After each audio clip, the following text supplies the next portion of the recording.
Assalamualaikum warahmatullahi wabarakatuh. Para sahabat yang dirahmati Allah subhanahu wa ta'ala, ketika kita salat subuh, sunnah hukumnya membaca doa qunut.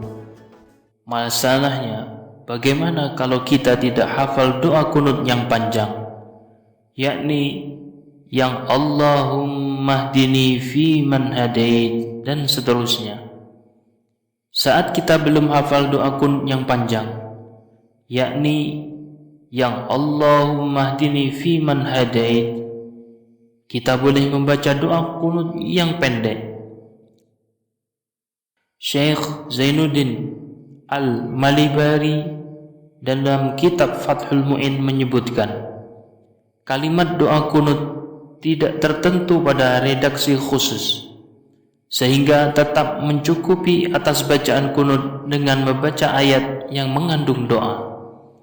Ketika doa tersebut diniatkan untuk qunut, seperti doa pada akhir surah Al-Baqarah, begitu juga bacaan qunut dianggap cukup dengan membaca doa-doa lain, meskipun tidak bersumber dari Rasulullah.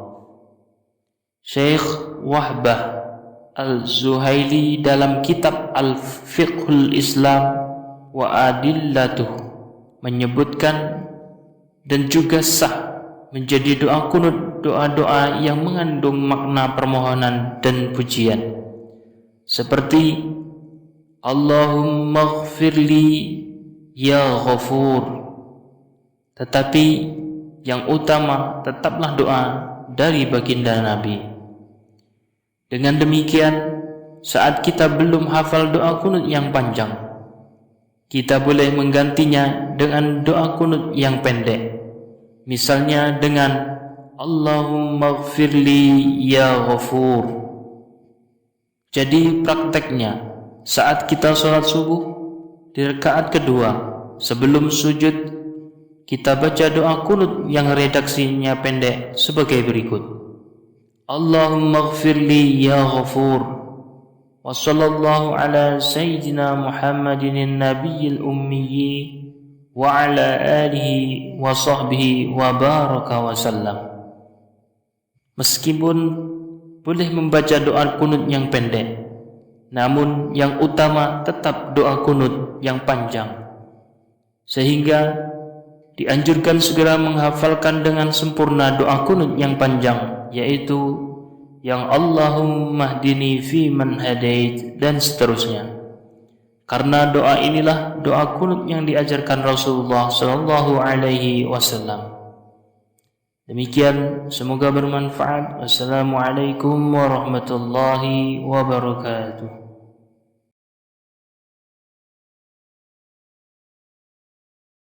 Allahumma hdini fi man hadait, wa'afini fi man 'afait, wa tawallani fi man tawallait, wa barikni fi ma a'tait, wa qini bi rahmatika syarra ma qadait, fa innaka taqdi wa la yuqda 'alaik, wa innahu la yadhillu man walait, wa la ya'izzu man 'adait, tabarakta rabbana wa ta'alait, falakal hamdu ala ma qadait, wa astaghfiruka wa atubu ilaik.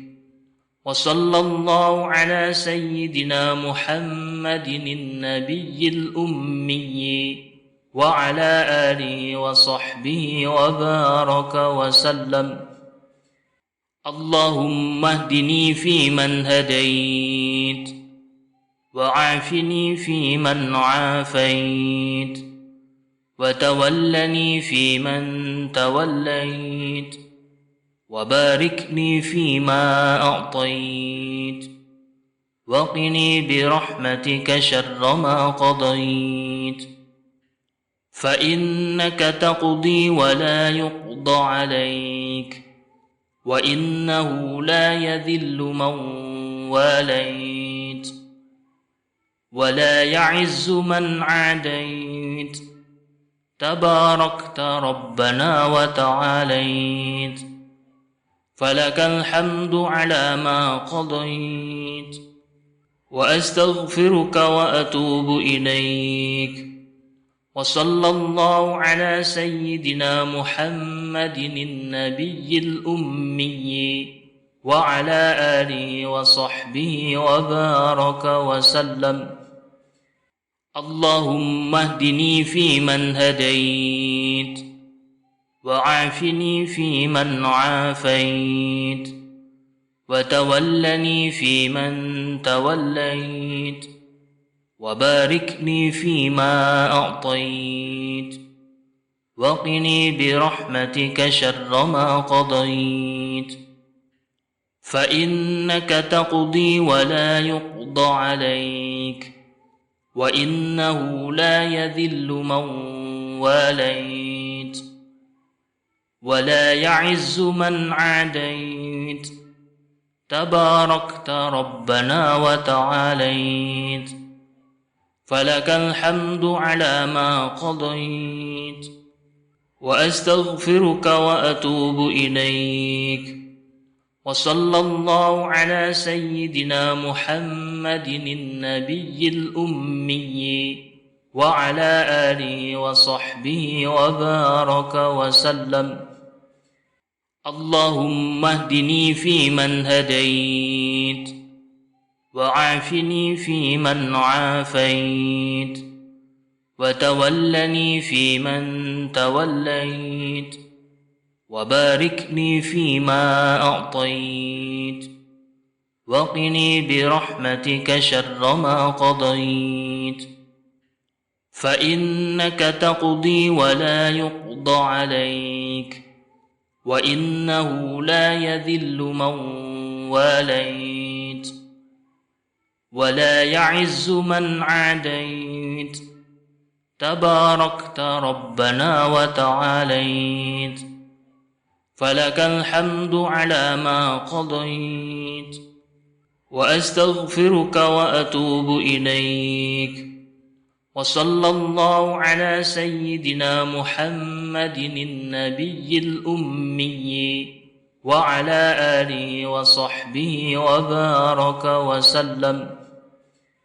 اللهم اهدني فيمن هديت، وعافني فيمن عافيت، وتولني فيمن توليت، وبارك لي فيما أعطيت، وقني برحمتك شر ما قضيت، فإنك تقضي ولا يقضى عليك، وإنه لا يذل من واليت، ولا يعز من عاديت، تباركت ربنا وتعاليت، فلك الحمد على ما قضيت، وأستغفرك وأتوب إليك. وصلى الله على سيدنا محمد النبي الأمي وعلى آله وصحبه وبارك وسلم.